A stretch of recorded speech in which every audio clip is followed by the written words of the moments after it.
story of how God was seeking a bride for his son. Each book is different from every other book. I'm trying to give you the keys for you to unlock it for yourself.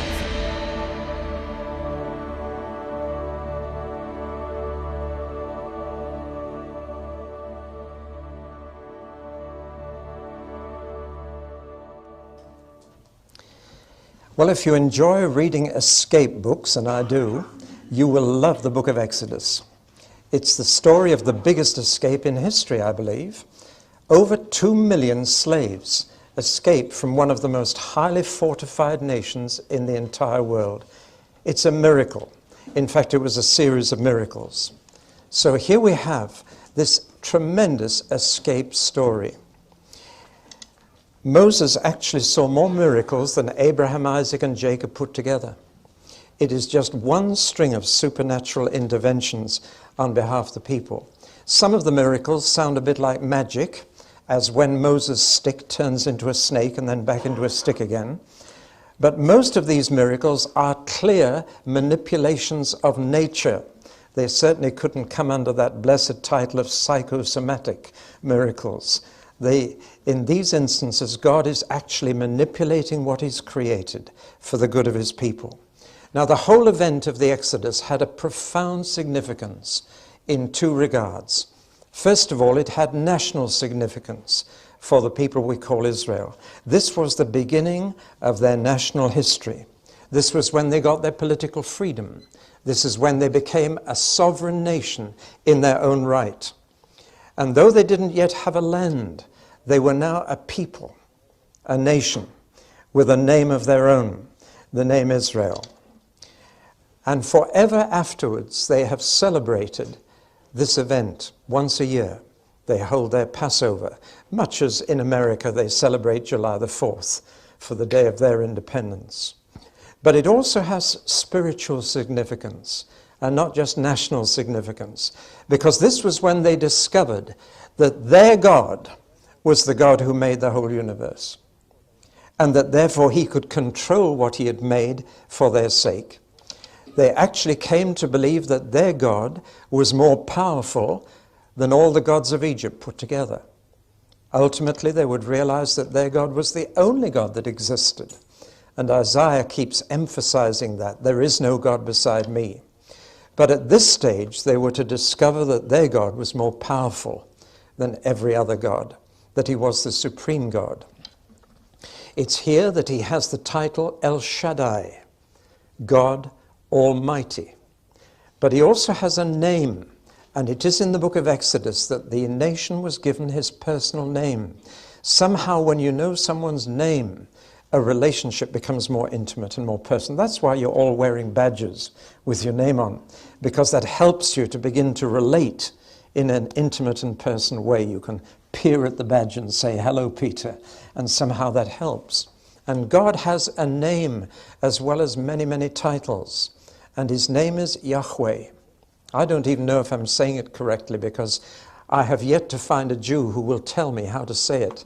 They dare not even say the name in case they take it in vain. So I'm hoping I'm pronouncing it right. But the name Yahweh doesn't mean much to me. It doesn't set my heart on fire. It's a funny word. It's not English.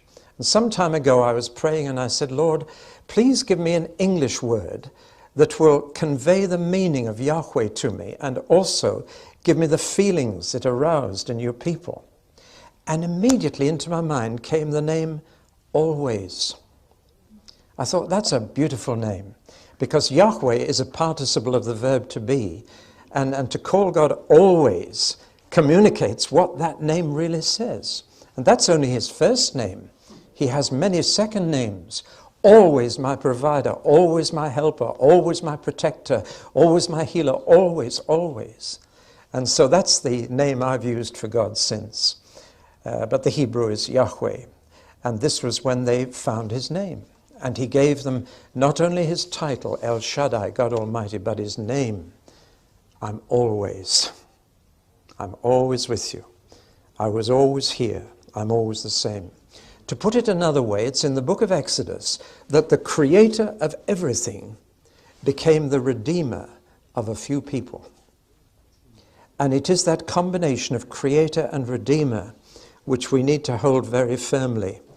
I'm afraid some Christians go to the extreme of only thinking of God as creator, and some only think of his redeeming power, but they belong together. The creator of the entire universe becomes the redeemer of a bunch of slaves. Now, this is one of 5 books of Moses. And when you study them, 4 of them are much the same, and 1 is quite different. Just to mention that difference first, Genesis stands alone, because Genesis is the only one of the 5 books of Moses that covers events before Moses lived. The other 4 all happened within his lifetime, and clearly he wrote the other 4. But these were a bunch of slaves who'd been 400 years in slavery, without their own land, without their own money, without their own whatever. And the result was they needed to be retold their roots. I don't know if you've read Alex Haley's book, Roots. There was a man whose ancestors were sold into slavery and taken from Africa to America and became slaves. And he went back to rediscover his roots before his people were slaves. And he discovered them in Africa. It's a very thrilling story. Well, now Moses had to write the previous history of this people for these slaves so that they knew their roots, they knew where they'd come from. And so Moses clearly collected from people's memory 2 things: genealogies, their family trees, and stories about their ancestors. And the book of Genesis is entirely made up of such memories, and Moses collected them. But with Exodus, he begins his own lifetime. And Exodus, Leviticus, Numbers, and Deuteronomy are a mixture of narrative and legislation, of what happened in their history and what God said to them by way of how they should live. And it's this unique combination of narrative and legislation that characterizes the 4 other books of Moses. And the book of Exodus is typical. The first half of it is narrative, the second half is legislation. The first half is about what God did on their behalf by the way of miracles to get them out of slavery. But the second half is about what God said and how they were to live now that they were free. The first half, therefore, demonstrates God's grace toward them, his free favor in getting them out of their problems. And therefore, the second half expects them to show their gratitude for that grace by living this way. Now, the reason I've emphasized that is this. Too many people, when they read the law of Moses, think that this law was their way to be redeemed by God. No, no. They were redeemed by God first, and then given the law to keep by way of gratitude. Now, that's a very important point. They weren't given the law first. They were set free first, and then they were given the law to live by. And that's exactly the same in the New Testament too. We are redeemed, and then we're told how to live holy lives. You don't become a Christian by living right first. You become a Christian by getting redeemed first and liberated. And then you live right, so that liberation comes before legislation. They're set free, and then they're told, now don't abuse your freedom. Use it properly. So here they are set free from Egypt, but here they enter into a covenant or a marriage with God at Sinai, and it takes the form of a wedding service. God says, I will, and then the people have to say, we will. And literally they are married, and it's called a marriage. And what follows is called a honeymoon. And then the marriage has to begin in the land, in the place of God's choosing. They are liberated from slavery, but not so that they can do their own thing. They go into the wilderness to serve God. They are set free from slavery, but for service. That's an important point. It's the same in the New Testament for Christians. We're not set free to do our own thing. We're set free to serve God, whom to serve is perfect freedom. So redemption comes before righteousness. That's the important point I want to make. The book of Exodus makes that absolutely clear. God redeems them first. Now, he says, live right, because I've set you free. So those are the two halves of the book of Exodus. And then I've divided the rest of it up into 10 very simple portions and given them each a title, because I can memorize things that are simple. And there are 6 sections in chapters 1 to 18 and 4 in chapters 19 to 40. And running through them, the 6 sections in the first half I've called multiplication and murder. That covers the incredible increase in the number of Hebrew slaves over 400 years, from one family to 2.5 million. That's some increase. Actually, it would only need 4 children in each generation for 30 generations, and you can do it mathematically. So it wasn't all that multiplication, but they certainly became a huge number. And then, of course, the boys were murdered by the Pharaoh. We'll look at all these in detail later. Bulrushes and bush, you all know the story of how Moses was taken out of the bulrushes and therefore given the name Moshe, which means drawn out, because he was drawn out of the river Nile.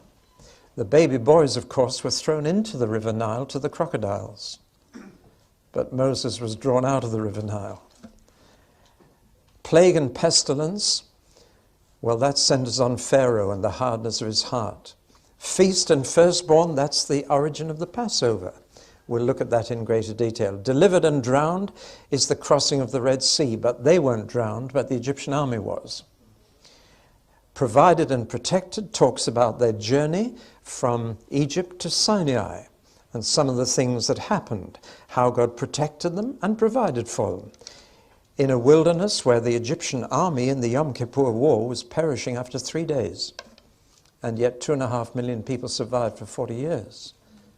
Again, God had to do a lot of miracles. In the second half, we have first of all the commandments, and especially the 10 commandments.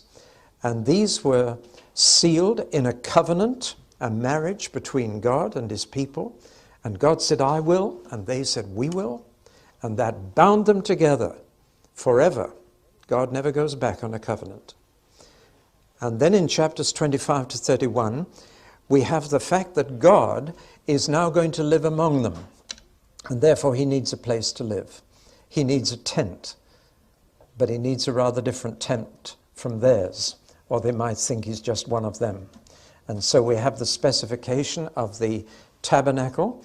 And God provides specialists, people who've never made anything but bricks up till now.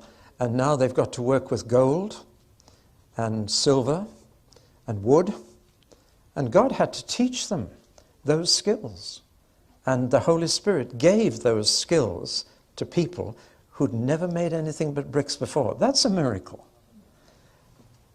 And then comes the saddest part of Exodus, the story of the golden calf when they indulged themselves, and Moses had to pray most earnestly on their behalf, or they'd have never got anywhere further. And finally, the book of Exodus finishes with the construction of the tabernacle, its erection, and God takes up residence, and the glory comes down on his tent. In Hebrew, this book is called These Are the Names. That's because it is read every year in the synagogue, as all the 5 books of Moses are, and it's read, of course, on a rolled-up scroll. And the first words of the scroll are, these are the names. And that's how they named all the 5 books of Moses, by the first words, so you could unroll them in the synagogue and get the right one. But when the Old Testament was translated into Greek, they gave it a different name. They used 2 Greek words, ex, which means out, and hodos, which means way. I don't know if Hoddesdon, the place down the road, is connected with that or not. But ex hodos means out way. And you would have seen it in the Greek theatre, where over at that door you can see the word exit. That's a Latin word, exit. The Greek word would be ex hodos, or way out. And so this book was called The Way Out, the ex hodos. and it's just been slightly corrupted in English to Exodus. And that's why we call it Exodus. But I'm sure you realized it was the way out. It sounds too like exit.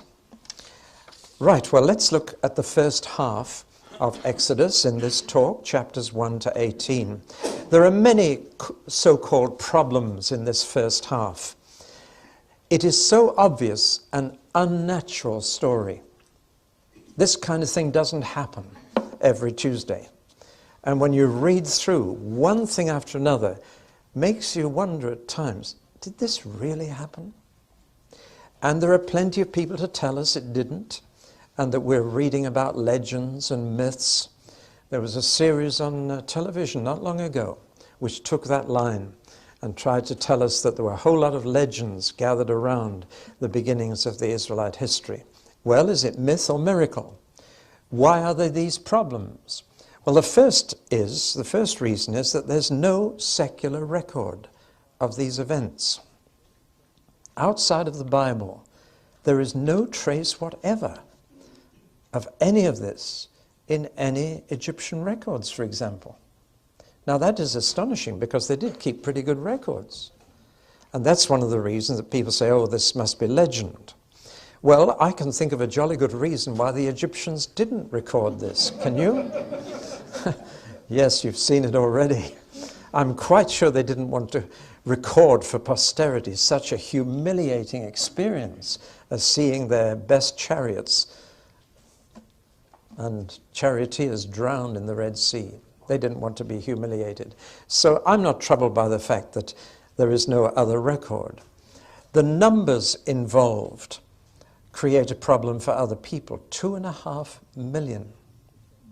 I mean, that's a huge number.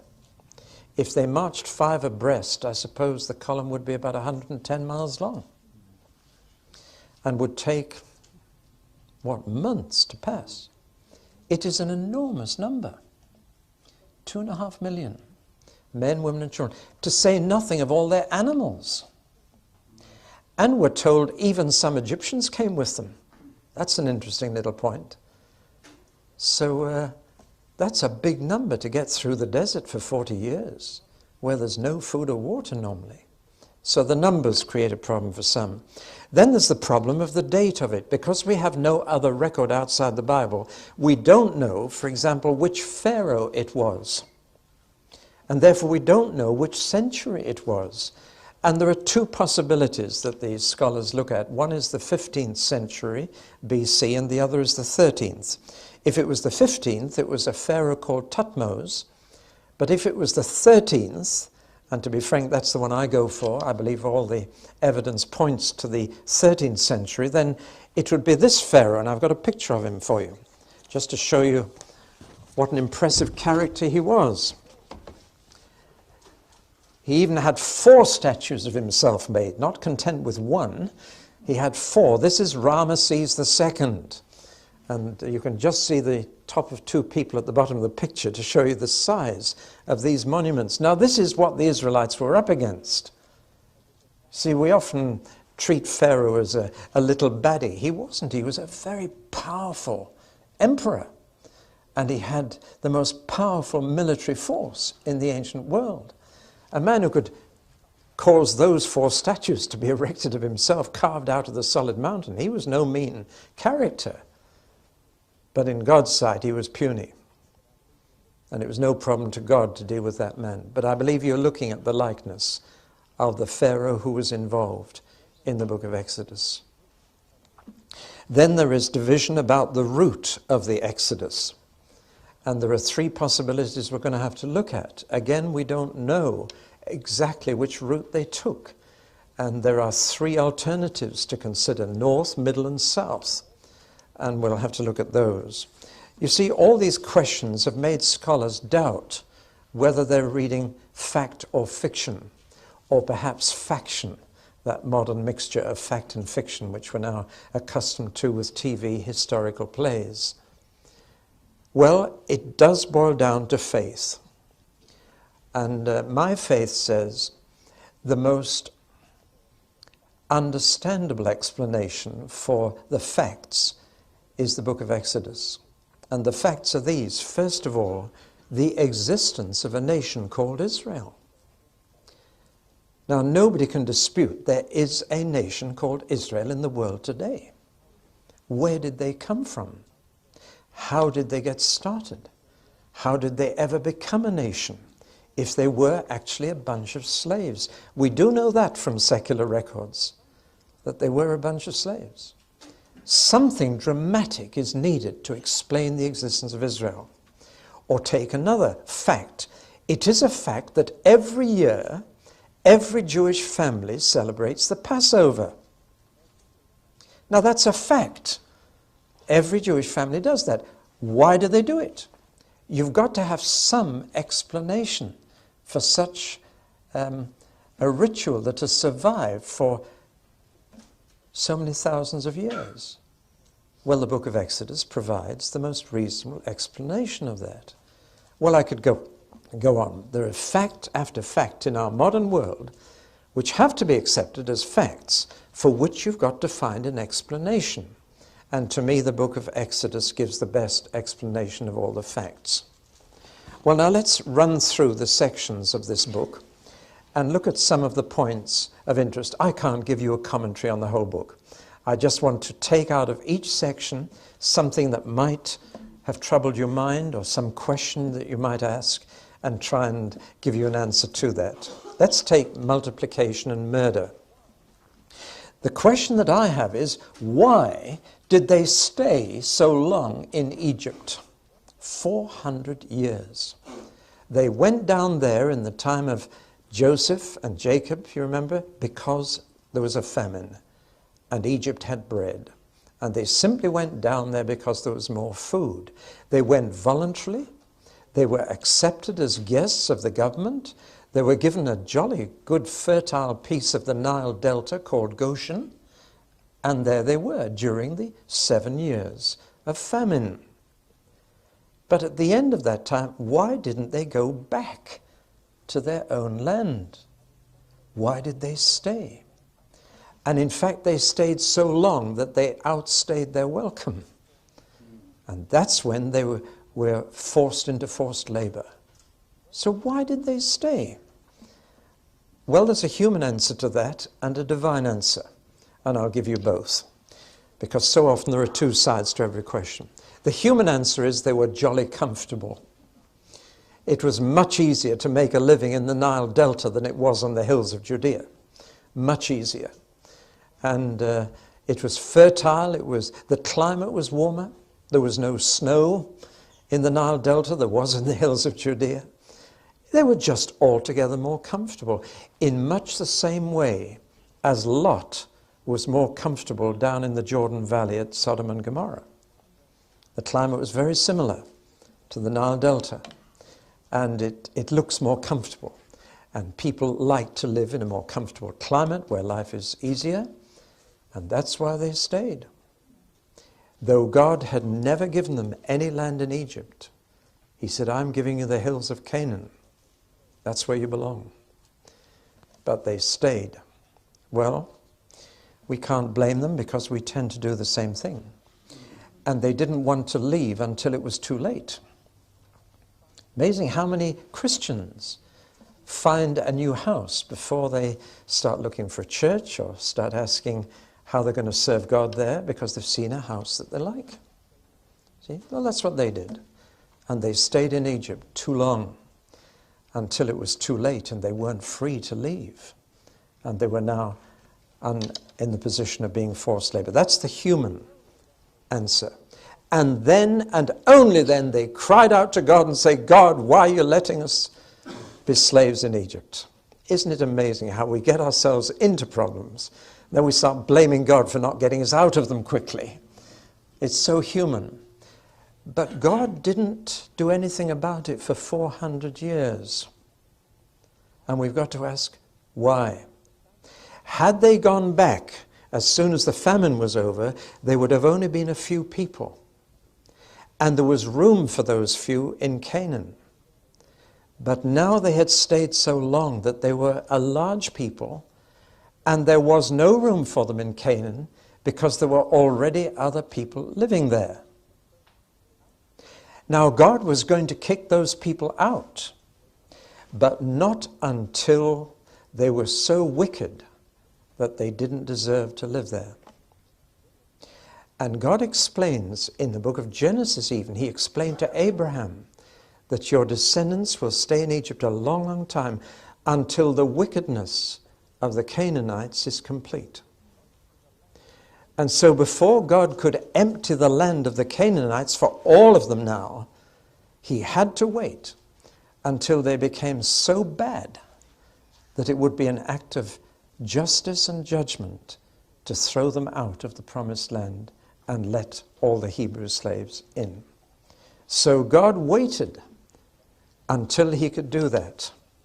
And that's the reason God gave for that 400-year gap. It's a long time to wait for God to answer your prayers. You know, you pass it down the generation. Keep asking God, and one day he'll get us out of here. What patience you need to go on praying that.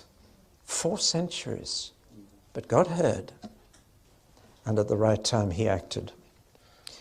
Well, now they had gone through 3 oppressive decrees. The first was forced labor. Second was to make bricks without straw. Do you realize what that meant? Have you ever lifted up 2 bricks, one made with straw and one without? The one without is about 3 times heavier. See, the more straw you put in, the lighter the brick, and the easier it is to carry. But bricks without straw, that's heavy. And the Egyptians thought that if they did this, then they wouldn't have any energy left for leisure, mischief, or sex. That was the idea. And so that they'd be too tired even to make love, and therefore the numbers would go down again. In fact, the harder the conditions they made for the Hebrew slaves, the more children they had. So they had to introduce a 3rd decree, and that was that all the baby boys had to be thrown in the Nile to the crocodiles. The Nile, of course, is the source of life to Egypt. There's no life apart from the Nile in Egypt, but it was also the place of death for the Hebrew slaves. Well, now, that's the first section. The bulrushes and the bush I don't need to say much about, except to point out that Moses, like Joseph, was brought up in court, C-O-U-R-T, and therefore was given the best education. If ever you go along the Thames embankment in London, look for Cleopatra's Needle. There are 2 of them. One is in Rome, the other is on the Thames embankment. And those 2 were the gateposts of the Egyptian university. And when you see Cleopatra's Needle, you're looking at something that Moses saw every day as a student. He walked past that and had a university education. This, of course, made him far better educated than any of the Hebrew slaves. And this, of course, is why he was able to write the first 5 books of the Bible. And it says he kept a careful record of everything. And he collected people's memories. And he put together these 5 books. His education as an Egyptian prince was not wasted. But of course, all that came to a sudden end when he lost his temper with one of the Egyptian slave drivers and killed him and had to flee for his life. Interesting then that he actually spent 40 years in the very wilderness where later he would have to live for 40 years with the people of Israel. So that again, God prepared him for this. I don't know if you can do this, but I can look back on my pre-Christian days and see God preparing me for what happened. I remember going in for speaking competitions in the Young Farmers Club, little dreaming that in doing that, God was getting me ready for what I do now. And God got Moses ready for leading his people through the wilderness by making him spend 40 years there by himself, being a shepherd, looking after a few goats or sheep. But then he murdered the Egyptian guard. The burning bush is very interesting, not so much for the bush as for Moses' excuses. God called Moses out of a burning bush and said, take your shoes off, you're on holy ground. And then he said, now Moses, you're going to be the man to draw my people out of Egypt. You were drawn out of the Nile, but you're going to draw my people out of Egypt altogether. And Moses made 5 excuses as to why he shouldn't do it. And again, you might identify with one of these. First, he said, I am insignificant. Who am I that anybody should take notice of me? Have you ever said that? Well, God said, I'll be with you. Who am I? I'm the important one, not you. So he tried a second excuse. He said, I'm ignorant. What shall I say? And God said, I make you a promise. I'll tell you what to say. So he made a third excuse. He said, I'm impotent. I can't convince them. They won't believe me. And God said, my power is going to be with you. You're going to do miracles. Then he said, I'm incompetent. I'm not eloquent. Actually, I had a stammer. He said, I can't put words together. Did you ever say that to God? And God said, all right, your brother Aaron will be your prophet. So that tells you what a prophet is. A prophet is simply someone who's a mouthpiece. So you tell your brother Aaron what to say, and he will say it to Pharaoh. And that's all a prophet should do. He should just pass on a message. And the last excuse he made was, I'm irrelevant. Send someone else. Here am I, send him. Again, many have answered a call from God with that. Send someone else, please, not me. And that's when God promised him a partner. Let's move on to the plague and pestilences. 10 plagues. The Nile to blood, frogs, gnats and mosquitoes, flies, cattle disease, boils, hail, locusts, darkness, and the death of the firstborn. Now, what do you notice about those 10 plagues? The first thing I notice is that God is in total control of the insect world. Have you ever thought about that? See, in the book of Jonah, I remember telling you that the biggest miracle there is not the whale, but the worm. I mean, God tells a worm what to do. A whale's easy. Training worms is a little harder, but God can do it. And God can tell mosquitoes and locusts what to do and where to go. He can tell frogs what to do. Tremendous sense of God's control of what is created in these plagues. But there's something else about these. First of all, do you notice their increasing intensity? There's a build-up from discomfort to disease, to danger, to death. The plagues gradually got worse as Pharaoh and the people refused to respond to these warnings. But I think what many Christian readers miss is that this was a religious contest. This was a contest between gods. Because every one of those plagues was an attack on a particular god worshipped by the Egyptians. And that gives the plagues a real meaning. Let me just run through some of the Egyptian gods. There was Khnum, the guardian of the Nile. Hapi, the spirit of the Nile. Osiris. And it was believed that the bloodstream of Osiris was the Nile. Then there was Hecate, a frog-like god, a god of resurrection. There was Hathor, a mother goddess, was a cow. And then there were a number of sacred bulls. The god Apis was a bull. And the god Mnevis was a bull, the sacred bull of Heliopolis. Then there was a god of medicine. Then there was a sky goddess, a goddess of life. Another one, Seth, was a protector of crops. And then there were 4 sun gods. And on top of all that, Pharaoh was supposed to be divine as well. So that can you see that these plagues were specifically directed against Egyptian gods? And the message was very simple. This God of the Hebrew slaves is far more powerful than all your gods. And still they didn't listen. Now there's a bit of a problem about Pharaoh's heart here that I need to mention. It says God hardened Pharaoh's heart. And some, I'm afraid, have made too much of this and erected a doctrine of predestination on it, especially in the light of Romans 9, where Paul talks about God hardening Pharaoh's heart. And you can go overboard on predestination, saying it's up to God to choose whether he softens someone's hearts or hardens them. It's his choice. We don't know why he makes his choice, but he makes the choice, and he chose Pharaoh, and he said, right, I'm going to harden his heart, as if it was a bingo game. And I say that reverently, but that's the kind of God that sometimes is preached, a God who just picks names out of a hat and decides to save some and send others to hell, and harden some and soften some. That's not what the Bible teaches. If you study this carefully, you'll find this. 10 times Pharaoh's heart was hardened. But the first 7, Pharaoh hardened his own heart. And after he hardened it 7 times, God says, right, if that's the course you're choosing, I'll help you to go further down that road. And 3 times, God hardened it for him. Now that puts a whole different light on it to me. God only hardened Pharaoh's heart after Pharaoh had deliberately and repeatedly hardened his own heart.